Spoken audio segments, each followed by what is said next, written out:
No man is complete without his cave.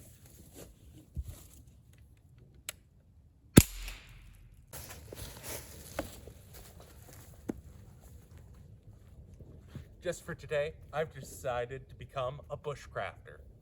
I'm a survivalist bushcrafter out here in the woods, totally not 100 yards from the parking lot. And today we're going to be teaching you how to survive.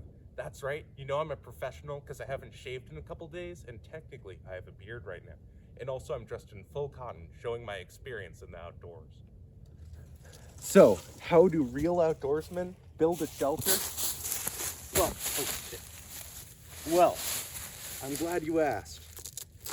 We use a poncho and a string, but not just any string. This is my paracord, 6 feet for $25 that you can buy from my website.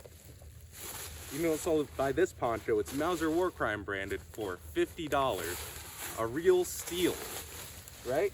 So here's what you do. You set up the line and you set up the poncho, and now you're done. You're ready for sub 30-degree weather in this clothing.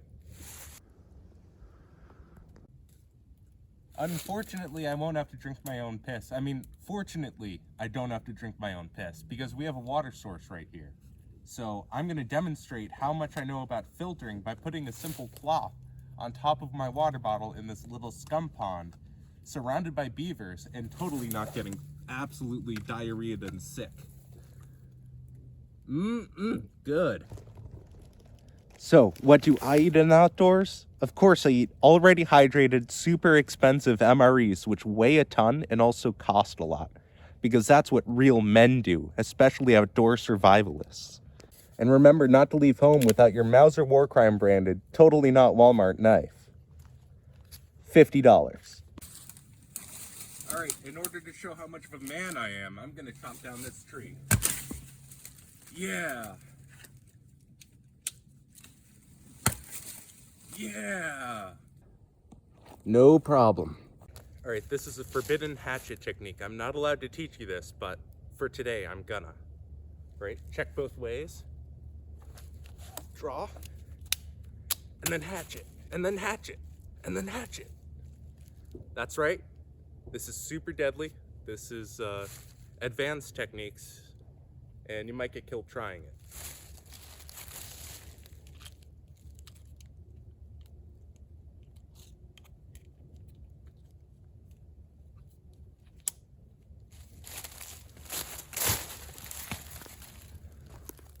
I know this may be hard to believe, but there's actually giant fish in this pond here.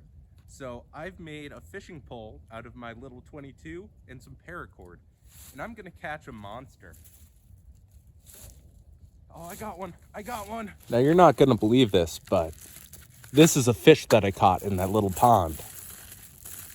So we're gonna prepare it in front of you, and then I'm gonna eat it without even making a face. Because that's how badass I am. And don't even ask about vegetables and fruit, because that's for pussies.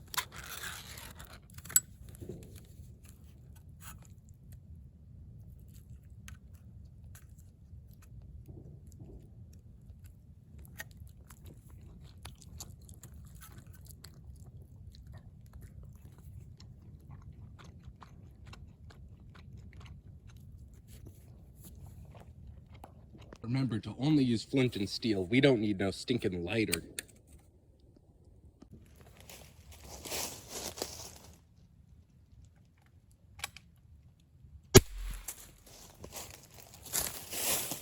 Bonk, bonk.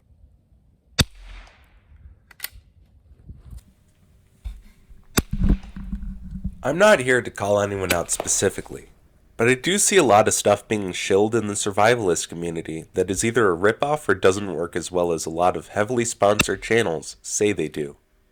And in the same way it's often easy to spot a new gun owner and how they behave around guns, it's sometimes obvious to someone who spends a good amount of time in the woods that some people who claim to be experts really aren't. They hear things that work for some people sometimes, and somehow that turns into, everybody needs to do this thing all the time. The good news is, with a little practice, these people are easy to spot. Impractical layering for their environment, heavy use of cotton in the cold and wet environments. You get the idea. If it smells like bullshit, it probably is. And yes, I do have a cold right now. I invite you to take the advice you get from YouTube with a grain of salt, and remember the most important thing is just getting outside yourself. If you know someone personally who has experience, ask them to come with you and help. It doesn't even have to be overnight at first. Just do what you're comfortable with and go from there.